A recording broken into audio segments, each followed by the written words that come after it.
Vean, yo solamente hoy les voy a dar una media hora en la última clase Ok. para ver, para vernos dentro de 8 días, el día del examen. Yo me siento un poco malo, estoy engripado, tengo gripa, entonces vamos a tratar de avanzar un poco con respecto a la temática del día de hoy. Una media hora vamos a trabajar. Previo a iniciar la cátedra, quiero que me pongan atención si es que los demás catedráticos no les han explicado cuál es la regla del juego para el 19 que inician los exámenes. Miren, como los exámenes van a ser presenciales, regla uno: los exámenes van a ser a la hora de clase.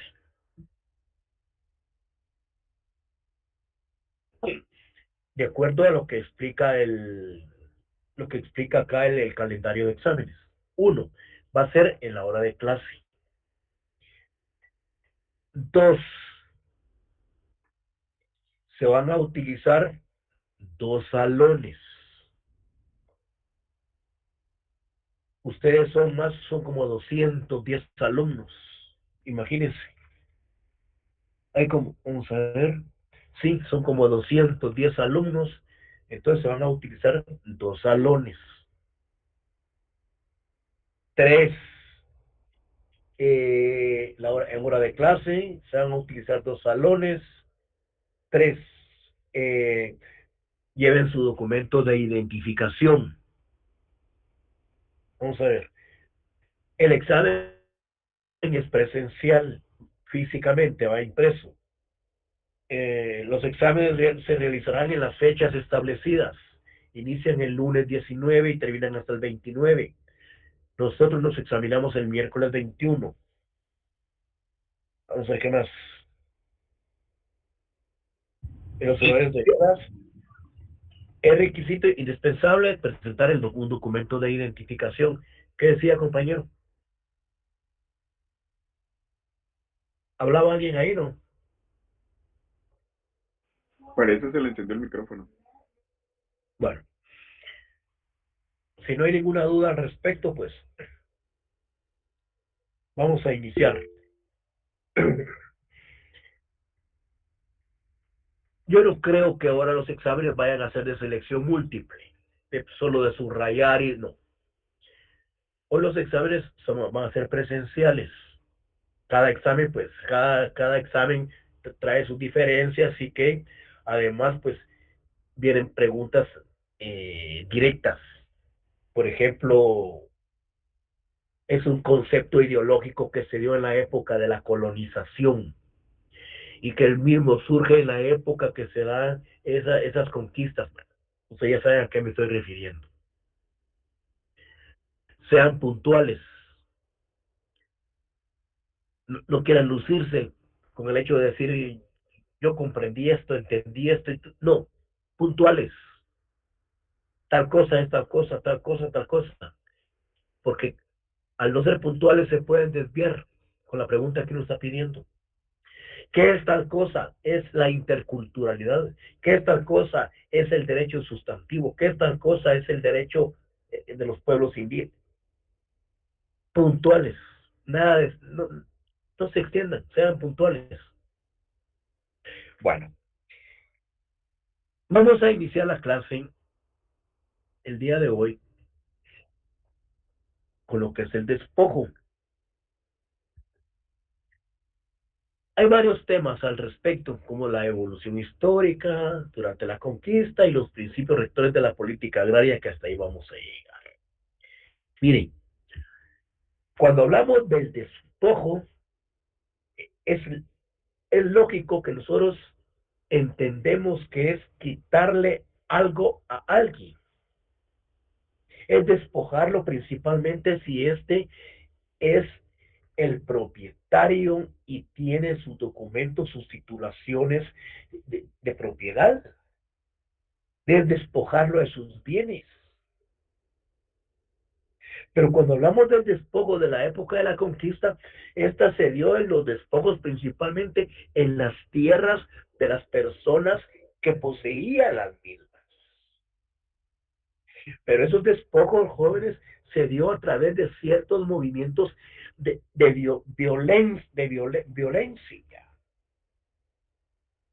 violencia física, en donde los dueños y propietarios de ciertas de los terrenos pasaron ya a conformar parte casi de una esclavitud. Y por lo tanto se dan los momentos de los despojos de la época de la colonización. Se dan los despojos aún en la época independentista. Entonces, ¿cómo se considera como la privación de lo que una persona tiene o posee? También se le considera el botín o presa del vencedor.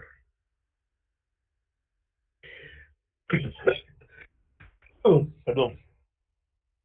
Caso que puede ser considerado en Guatemala como un premio al conquistador o colonizador, en virtud que la corona española utilizó como señuelo para motivar a los españoles a colonizar un nuevo mundo.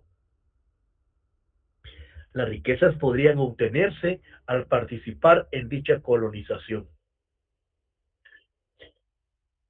En otras palabras,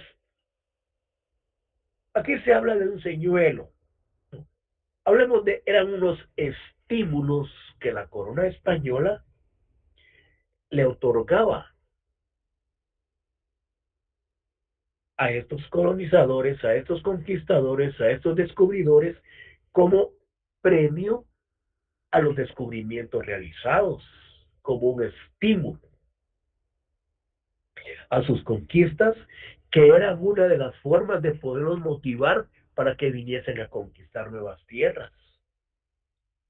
Porque la corona española no tenía las posibilidades económicas de poder pagar, sufragar gastos de esa naturaleza, al extremo que tenían que mandar hasta presos, personas que estaban detenidas para las expediciones, por ejemplo, en el caso de Cristóbal Colón.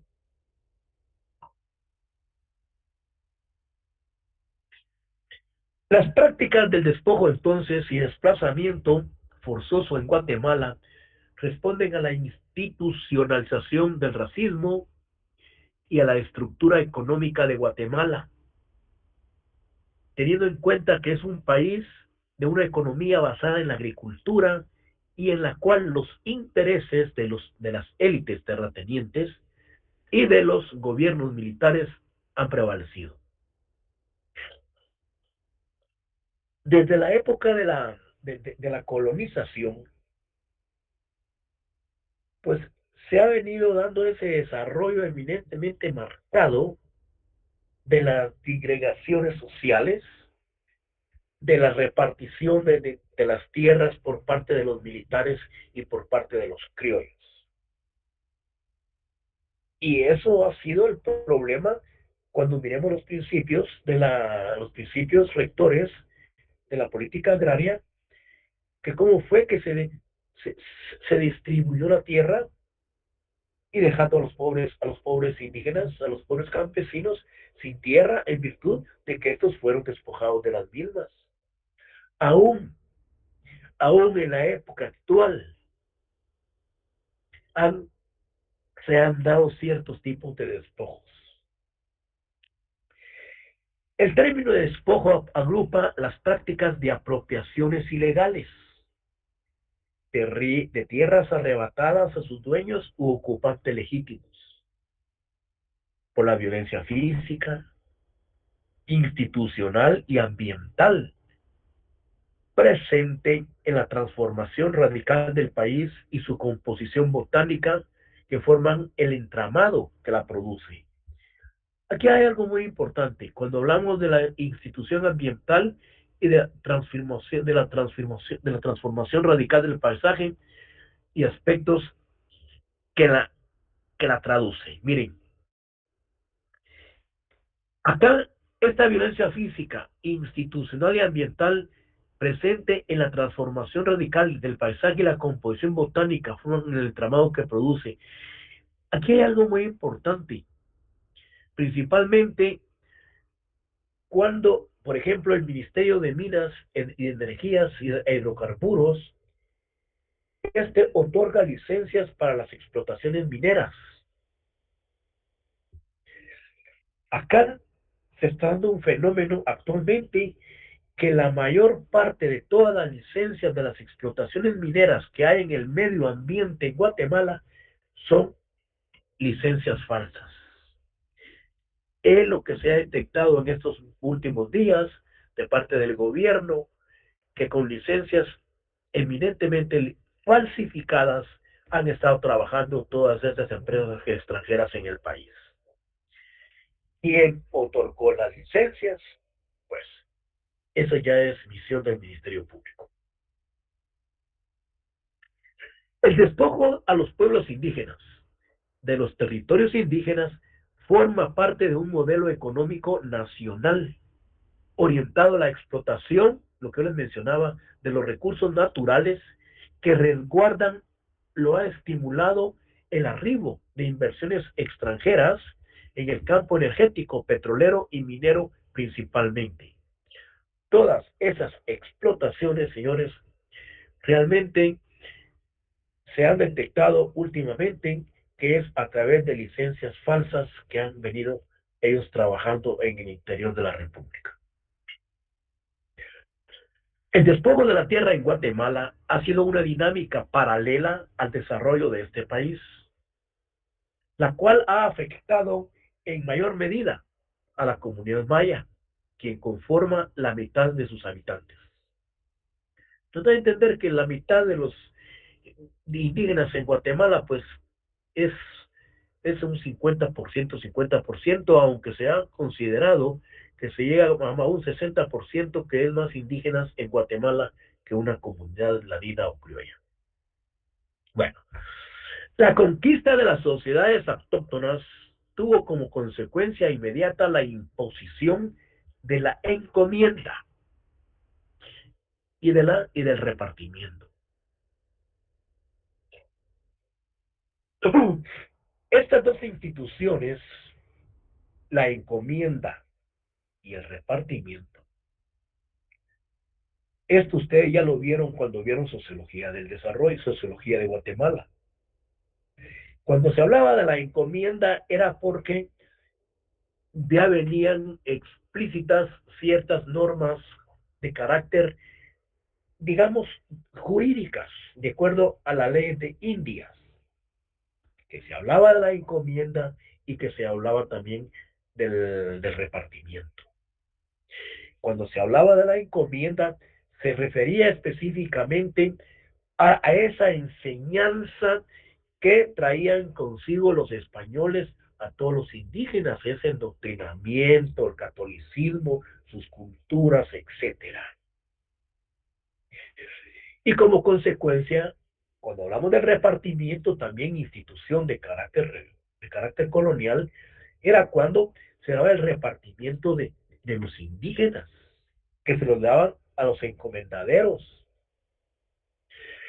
Pero la filosofía de las leyes de Indias era también de dotar de tierras a los campesinos para que estos pudiesen tributar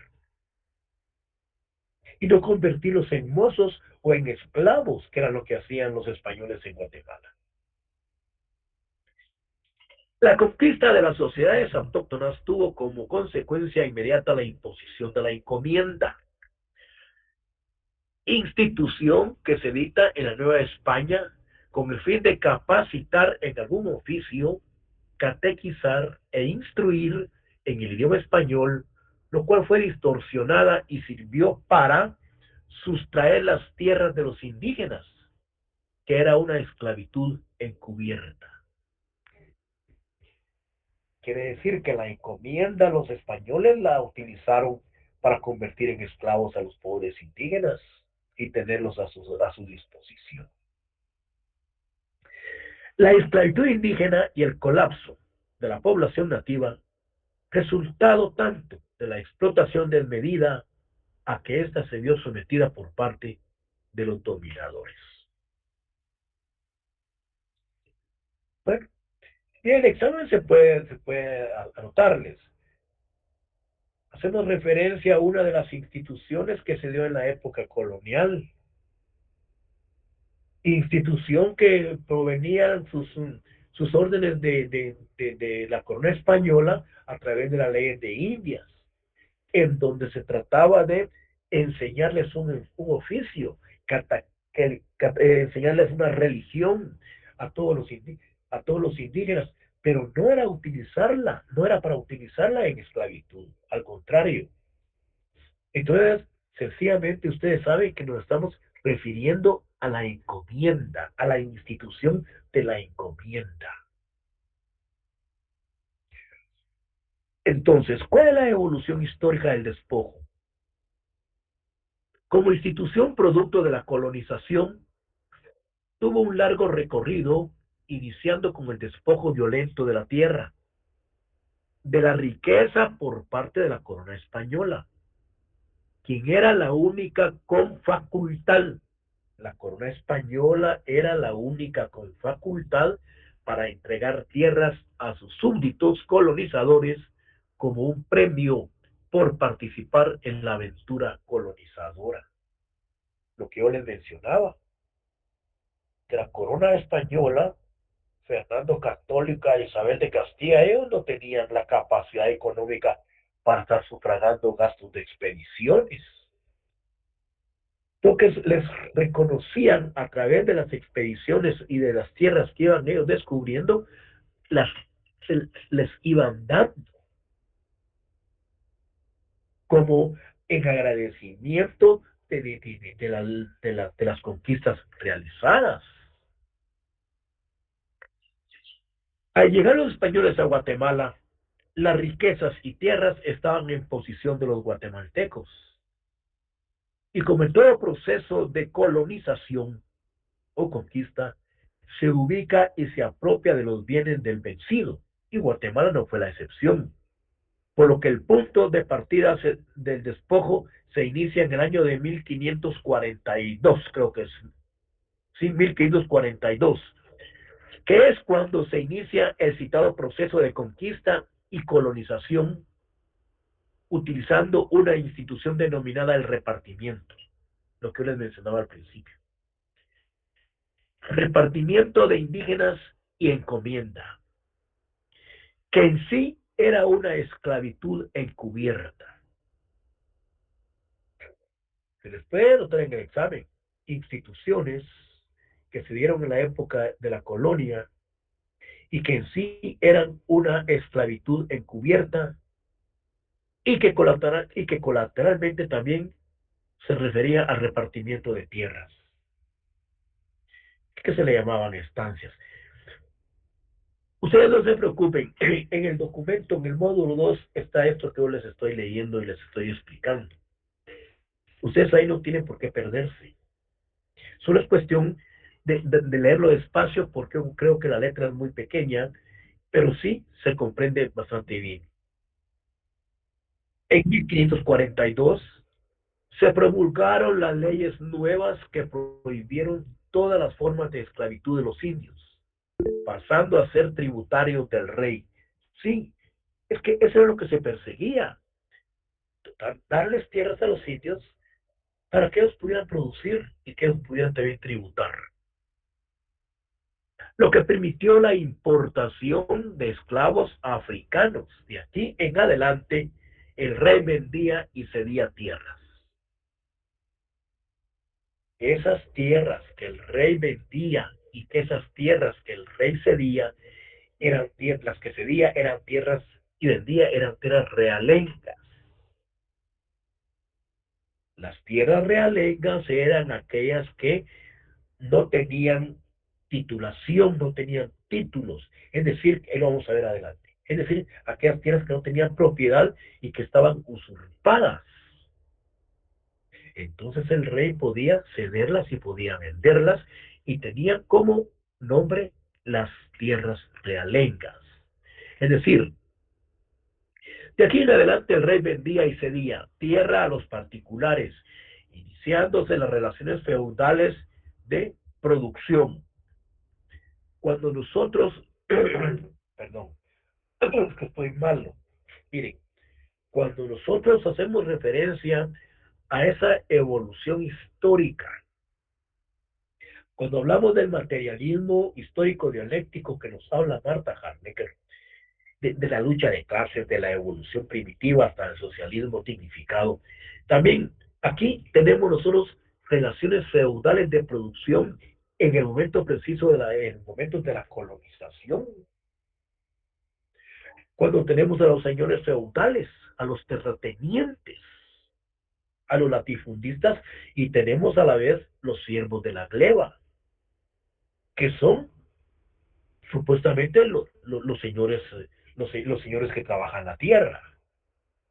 Entonces, las leyes nuevas, perdón, las leyes, permítame,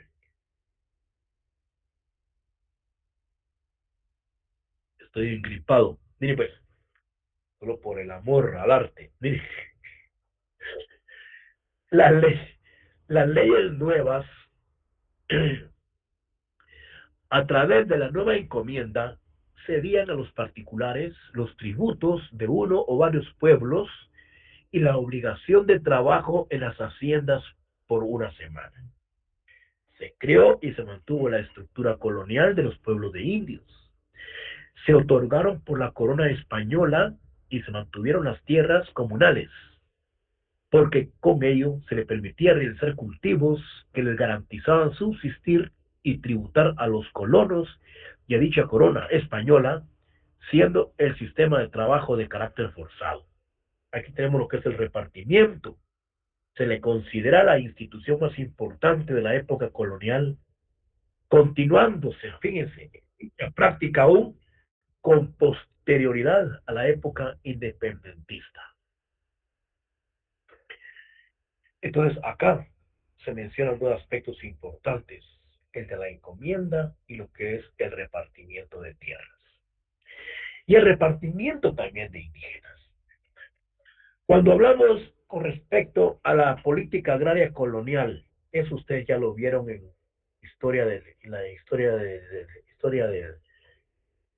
de la cultura de Guatemala.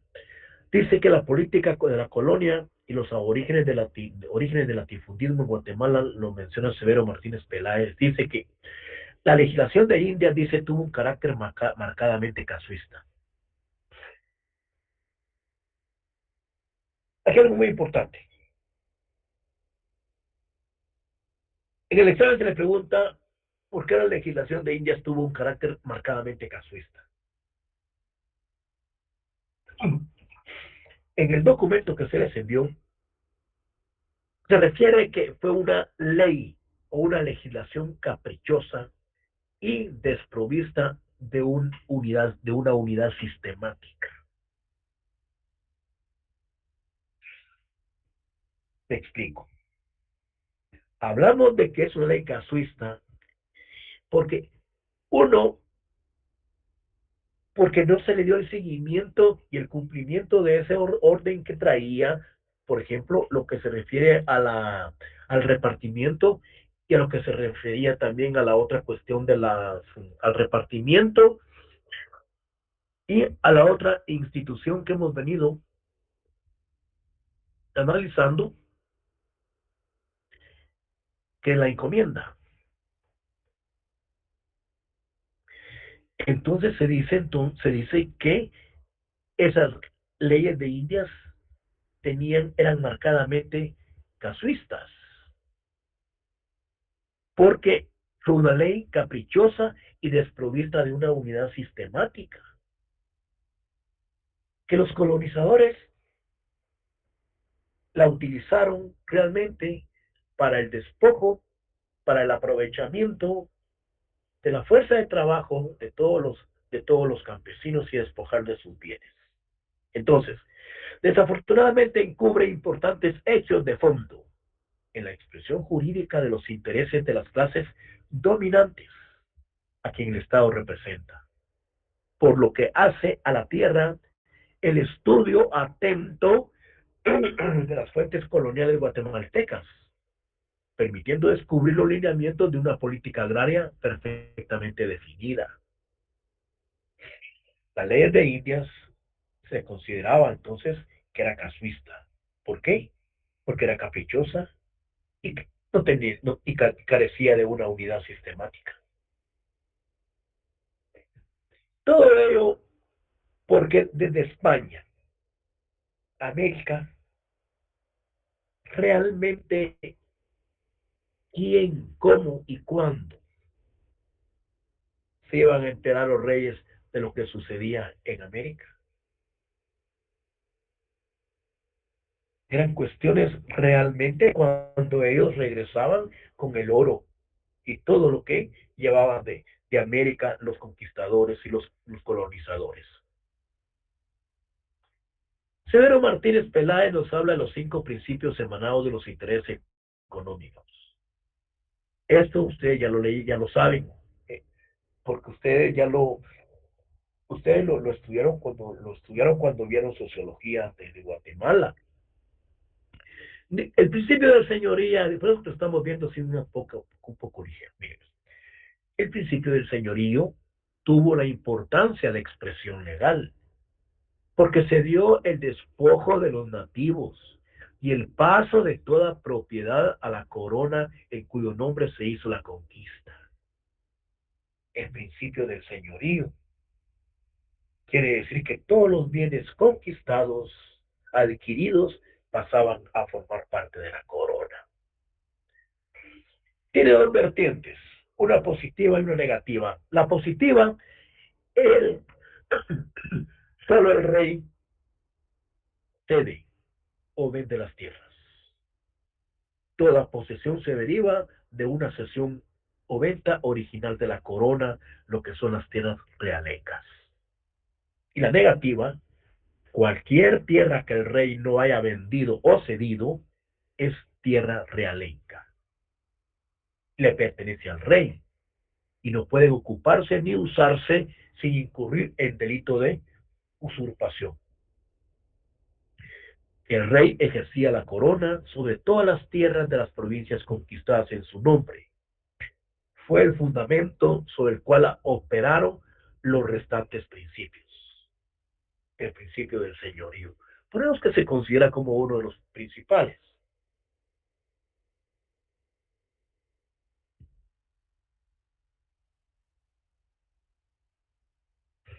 El porqué del principio de la tierra como aliciente. Lo que mencionábamos en un principio, que la corona española realmente no tenía los medios suficientes para sufragar gastos de expediciones. Y como tanto, como aliciente, como algo motivador, los reyes les otorgaban y les cedían tierras a los colonizadores como aliciente de las conquistas que ellos andaban realizando. Principio de la tierra como aliciente. Fue el punto de arranque del latifundismo en Guatemala. Cuando hablamos de latifundismo nos estamos refiriendo a las grandes extensiones de tierra en pocas manos. En las 6, 7, 12 familias guatemaltecas que tienen la mayor parte de las tierras. Y cuando hablamos del minifundio, contrario censo, son pocas extensiones de tierra que están en un gran montón de manos. Entonces, el principio como aliciente fue el punto de barranque del latifundismo en Guatemala. Fue la realidad de la conquista y de la colonización. La corona española no tenía cómo sufragar las expediciones, por lo que ofrecieron a los conquistadores una serie de ventajas económicas como aliciente de las provincias conquistadas. Luego tenemos el principio de la tierra como fuente de ingresos para las cajas reales. Este principio de la tierra como fuente de ingreso era cuando se le dotaba tierras también a los campesinos para que ellos pudiesen realizar ciertos pagos a la corona. Este principio fue generador también de latifundio para las cajas reales monárquicas. Se realizó bajo el procedimiento de composición de tierras. ¿En qué consistía la composición de tierras? La monarquía solicitó a los propietarios de tierras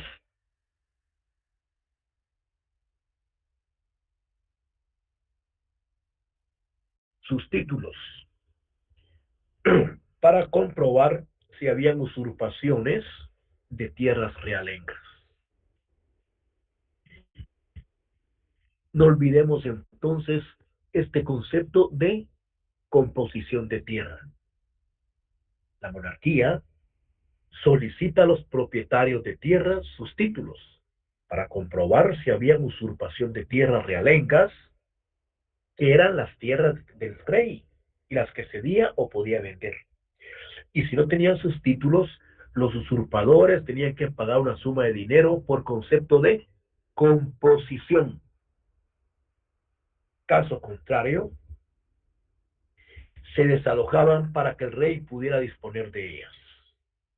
Fue un mecanismo creado en la recopilación de leyes de Indias para causar ingresos a la corona durante todo el periodo de la colonia. ¿En qué consistía entonces la composición de tierras? Radicaba fundamentalmente en que la monarquía averiguaba, investigaba si estas tierras tenían títulos de propiedad o no. De lo contrario, eran usurpadores y pasaban esas tierras a formar parte de las tierras del rey como tierras realengas.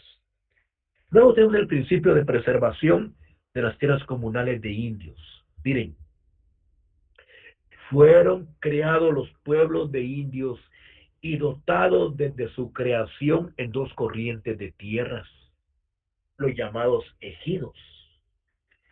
Estos ejidos eran las tierras las partes que se encontraban en las afueras de los pueblos. Y la otra, las tierras comunales, o sea, las tierras alrededor de los pueblos, más allá de los ejidos, administrados por el cabildo o por el ayuntamiento. El principio de preservación de las tierras comunales de indios eran las que se encontraban en las orillas o en las partes de afuera de los pueblos.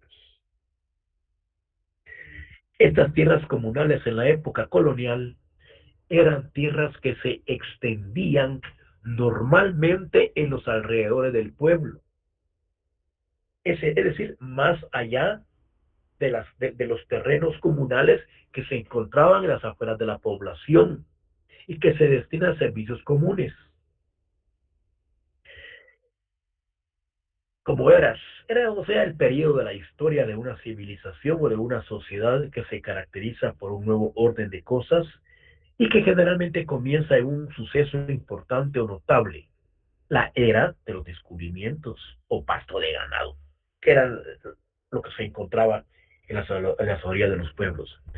Y estos eran administrados por los cabildos. Por último, tenemos lo que es el principio del bloqueo agrario de los mestizos en la época colonial. Era un principio que operaba al margen de la ley. Actuó como incidente secundario. Se dio el desplazamiento de ladinos pobres hacia las haciendas y la formación de rancherías dispersas en todo el reino. Aquí hubo un desplazamiento ya de ladinos. Este principio resultó ser el más conveniente para la monarquía y terratenientes criollos, ya que con ellos aumentaban los peones que se introducían en las haciendas trabajando de usufructo de parcelas. Ese concepto de usufructo de parcelas se refiere a que se dedicaban al trabajo de las mismas por determinado tiempo. No se habla de usufructo vitalicios para toda la vida. Aquí se trabajaba para determinados tiempos. Luego, la organización de los pueblos de indígenas fue la pieza clave de la estructura económica de la colonia. Exigía la existencia de unas tierras en las que los indígenas pudieran trabajar para sustentarse y poder tributar, y estar en condiciones de ir a trabajar en forma casi gratuita a las haciendas y labores y otras empresas de los grupos dominantes. Era un principio permanentemente fundamental de la política agraria de la colonia, porque enraizaba en un interés económico y permanente de la monarquía para que los indios permanecieran en sus pueblos, controlados por la tributación y para el trabajo forzado. Era indispensable que tuvieran ahí unas tierras suficientes, que no tuvieran que ir a buscarlas a otra parte. Es decir, que en la época de la organización de los pueblos indígenas, lo que se buscaba era concentrarlos, que produjeran y que estos pudieran tributar, y que no, y que no se fueran, para que no se fueran a otros lugares. Por lo tanto, los concentraban y que ellos pudieran tener sus tierras y poder trabajar y así mismo poder tributar a la corona. Jóvenes alumnos, ahí nos vamos a quedar porque estoy mal. Pero hemos terminado. El Se me fue próximo el día, liceo. el próximo viernes, pónganse a estudiar porque yo estoy elaborando los exámenes